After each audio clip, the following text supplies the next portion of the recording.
Hey everyone, welcome to today's video where we dive into a fascinating topic that has stood the test of time. How Amish communities preserve vegetables without relying on modern canning. Get ready to learn about root cellars, clever fermentation techniques, and practical ways to store produce that your grandparents might remember but most of us have forgotten. Number 1. Planning the harvest calendar. The Amish treat food preservation like a living system that adapts to the cycle of the seasons, rather than depending on modern technology. Families map out which vegetables to plant, and when by studying nature's signals, shifts in bird migration patterns, weather changes, and the phases of the moon. They lean on generations of trial and error, guided by centuries-old almanacs that detail which crops do best at specific times of the year. These almanacs incorporate everything from local rainfall data to humidity levels, helping families pinpoint the ideal harvesting window to ensure peak nutrition and flavor in their vegetables. Instead of relying on refrigerators and freezers, Amish households spread out their planting so that they don't end up with too many vegetables all at once. By staggering planting dates, they avoid surpluses that could otherwise rot before getting preserved. This approach fits perfectly into their practice of waste nothing, a guiding value that shapes every aspect of Amish agriculture. Families check daily temperature fluctuations to decide when to harvest, waiting until the cool morning hours to pick more delicate produce like leafy greens and herbs, minimizing wilting and bruising. Root crops like carrots or beets often come out of the ground in the late afternoon when the soil is slightly warmer, reducing shock that can lead to premature spoilage. Each vegetable has its own optimal schedule. Tomatoes might need picking every other day, while potatoes can stay in the ground until the first hint of frost. After harvest, the clock is ticking. The Amish typically begin processing their produce immediately, not allowing vegetables to sit for long periods. It's common to see entire families working together in a single day, husking a bushel of corn or trimming green beans. Keeping a harvest calendar also ensures they catch the right moment for fermentation or salting methods. For instance, cucumbers destined to become pickles are harvested right before they turn overly large and seedy, keeping them crisp in their brine. Seasonal signs matter too. The presence of certain insects signals that it's prime time for harvesting cabbage, which is then shredded for sauerkraut. In many places outside Amish communities, people throw away close to 40% of their food, largely because it isn't preserved quickly enough. The Amish system aims to prevent this kind of waste by matching each vegetable's harvest date to the specific method that best suits its taste and shelf life. Community members observe one another's fields, sharing what they notice. If one family's peppers are ripening faster, neighbors might adjust their own routines, anticipating an earlier harvest. Collaboration helps prevent any single home from getting overwhelmed with produce that might go bad before it's properly stored. This open flow of information strengthens communal bonds and ensures that they preserve as much as possible. The harvest calendar isn't rigid. If a summer turns out to be hotter than usual, they shift accordingly, picking vegetables earlier or trying different drying methods. If it's an unusually rainy season, they switch their focus to brining or fermenting to avoid mold issues that come with excess humidity. The goal is to stay in tune with the natural world, seeing the land as an ally rather than a machine to be forced into production. Number 2. Embracing non-canning methods. Forget canning jars and giant freezers. Amish families use an array of older yet proven strategies that don't rely on modern equipment. One of the most striking methods is root cellaring, which keeps vegetables cool and humid without electricity. Many Amish homes have a dedicated space below ground. Temperatures there usually stay between 32 and 45 degrees, perfect for storing carrots, potatoes, turnips, beets, and other hardy crops for months on end. Family members arrange these root veggies in containers layered with sand, straw, or sawdust, creating a moisture balance that stops rot. For vegetables that don't do as well in the root cellar, like peppers or eggplants, there's dehydrating. While people often think of electric dehydrators, the Amish prefer the free energy of the sun or the consistent warmth of a low wood stove. Sliced zucchini might hang in thin strips near a heat source until it's completely dried. That dryness is crucial. Bacteria and mold need moisture to thrive, so removing water from vegetables makes them far more shelf-stable. Some communities place screens outside on racks, but they're diligent about the weather.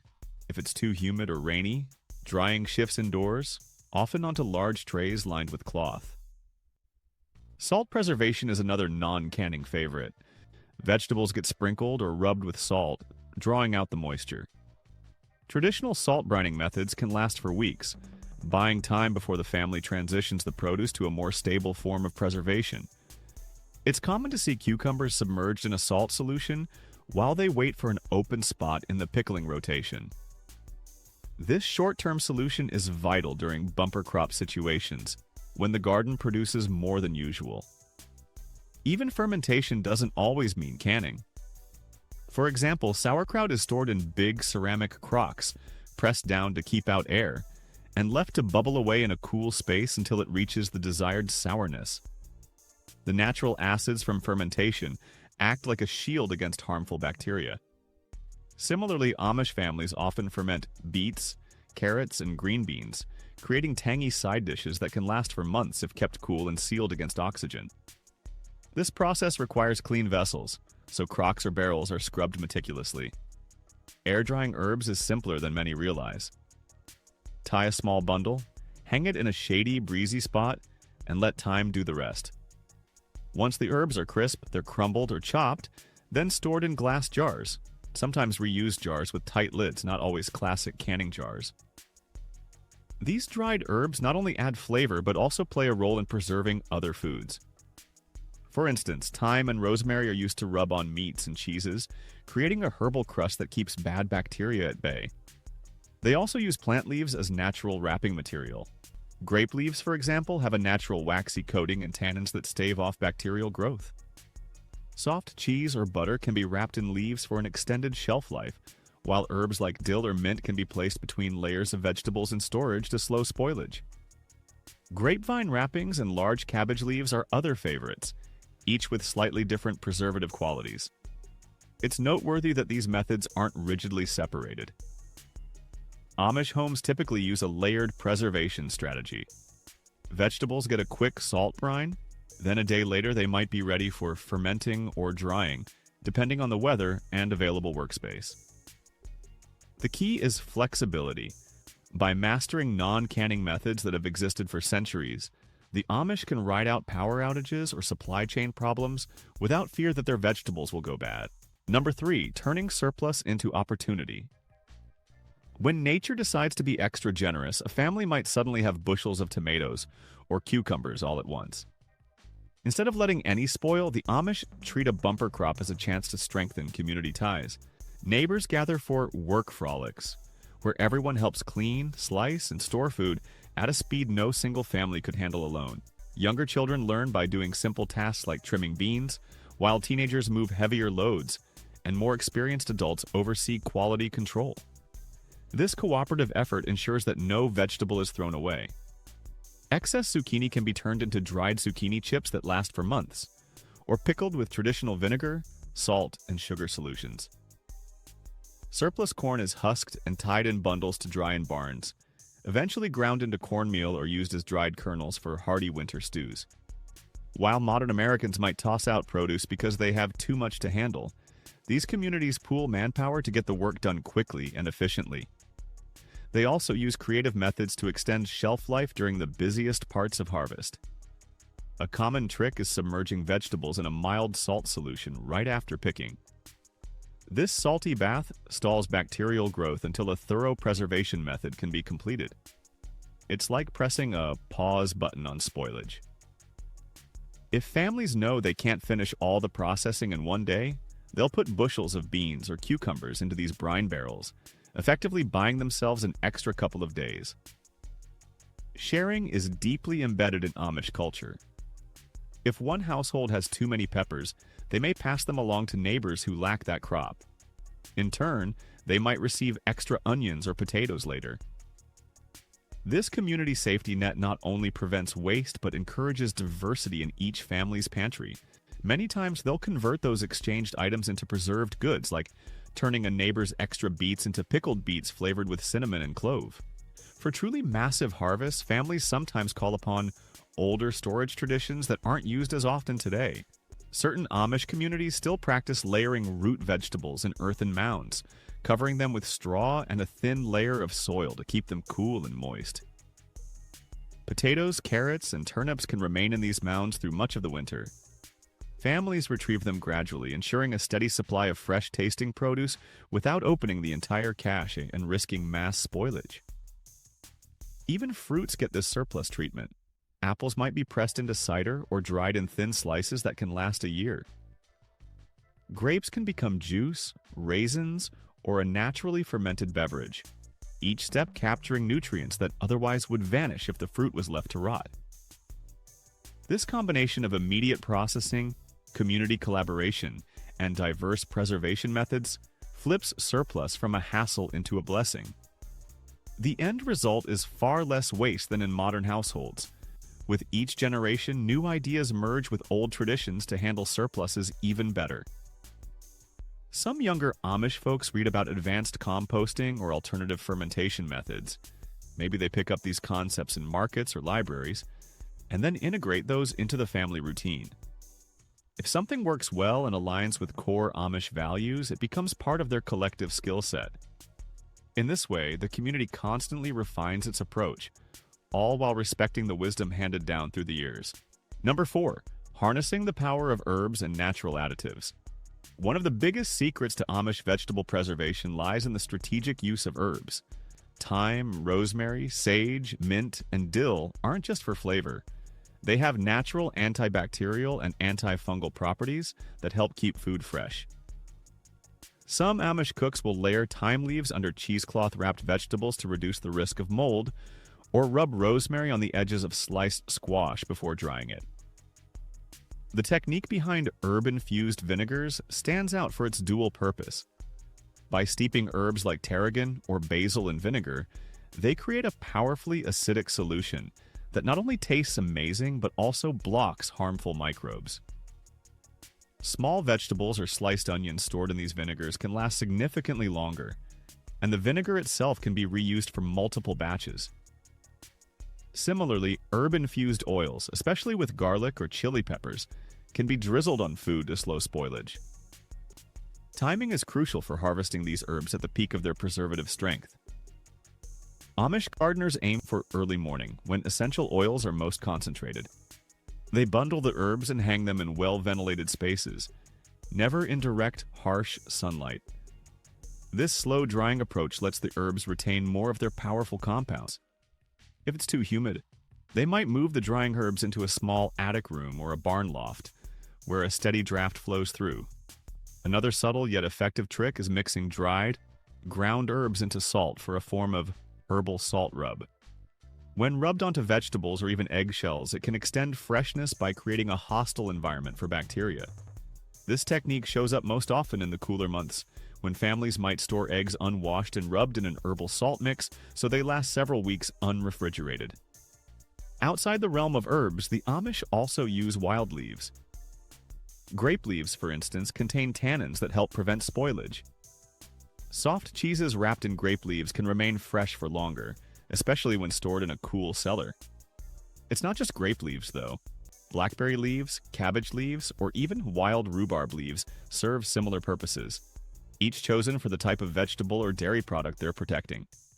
Some families place these leaves between layers of harvested vegetables to prevent them from touching, reducing the spread of mold if one piece goes bad. The readiness to experiment with locally available plants is a hallmark of Amish resourcefulness. If a certain region doesn't have wild grapevines, maybe it has an abundance of mulberry leaves that can serve a similar role. The principle remains the same. Find natural materials with antibacterial properties or moisture-regulating abilities and put them to use. Generations of observation and trial guided each community's specific choices, ensuring they use what grows best in their local environment. None of these methods fully replace cleanliness, however. Every storage container and wrapping leaf has to be inspected thoroughly. Families know that a single mold spot or infected leaf can compromise a whole batch. As a result, Amish homes become a system of check and recheck, with each family member learning to spot potential problems early. That vigilance, combined with strategic use of herbs and leaves, keeps spoilage to a minimum, Number 5. Using alcohol as a preservation ally. While the popular image of the Amish often highlights modesty and restraint, many communities do quietly use alcohol as a powerful preservation tool. This isn't about recreational drinking. It's about harnessing the natural antibacterial qualities of ethanol. In some areas, local fruits are fermented into hard cider, wine, or even brandy, which becomes a medium to store everything from cherries to peaches. The science behind it is straightforward. A solution with an alcohol content above roughly 15% becomes hostile to bacteria.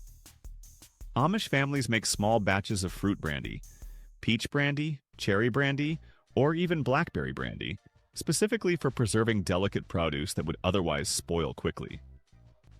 A jar of peaches and homemade peach brandy can maintain flavor and texture for months, as long as it's sealed away from oxygen. This method is especially helpful when there's a bumper crop of soft fruits, which bruise easily and rot fast if not handled. Apple cider offers a versatile path to long-term storage.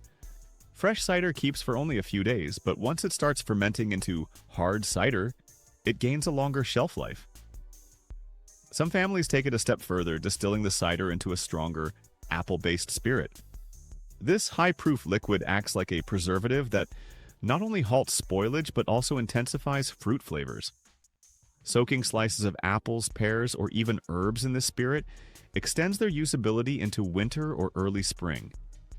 The Amish also make tinctures from medicinal herbs, soaking plant materials in alcohol to extract and preserve their active compounds. Elderberry, echinacea, and mullein might be steeped for weeks until the solution develops potent health benefits. These tinctures stay shelf-stable for a year or more, again showing how the Amish value sustainability. Instead of buying synthetic preservatives, they rely on nature's chemistry. Storing alcohol-preserved produce demands cool, dark conditions, typically a cellar or a wooden cupboard, in an unheated back room. Over time, the flavors meld into something akin to an aged delicacy. Cherries gain a sweet depth when bathed in brandy for months, while pears and spiced wine develop a comforting warmth. These aren't simply preserved foods, they become treats that families save for special gatherings, particularly in colder months when fresh fruit is scarce. Ethical guidelines vary among Amish communities, but the unifying theme is that alcohol is used with respect and caution. It's not served casually at meals, but used mainly as a preservation technique or medicinal base. This nuanced perspective makes it distinct from how mainstream culture views alcoholic beverages. The boundary is clear. The purpose is utilitarian, not recreational. Integrating alcohol into the broader preservation system also reveals the Amish commitment to adaptability. They're not locked into a single method or an all-or-nothing mindset. Instead, they choose whichever approach works best for the crop at hand, whether that's burying root vegetables in a cellar, wrapping cheese in grape leaves, fermenting sauerkraut in crocks, or soaking pears in a homemade brandy. Each of these strategies plugs into a broader ethos of caring for the land and for one another, ensuring food security through harsh winters or uncertain times. Through these methods, the Amish remind us that advanced technology isn't always the ultimate answer. Sometimes the simplest approaches, root cellars, herbal wraps, drying racks, brine barrels, and alcohol infusions, turn out to be the most reliable in the long run. This kind of preservation has worked for generations, carrying communities through crises like the Great Depression or personal hardships when outside resources weren't available. It's a tradition that continues to thrive among the Amish, not merely out of stubbornness, but because it's genuinely effective. Their ways honor practicality, sustainability, and the rhythms of nature, showing that forget canning might be less about rejecting modern solutions and more about championing methods that have never truly gone out of style.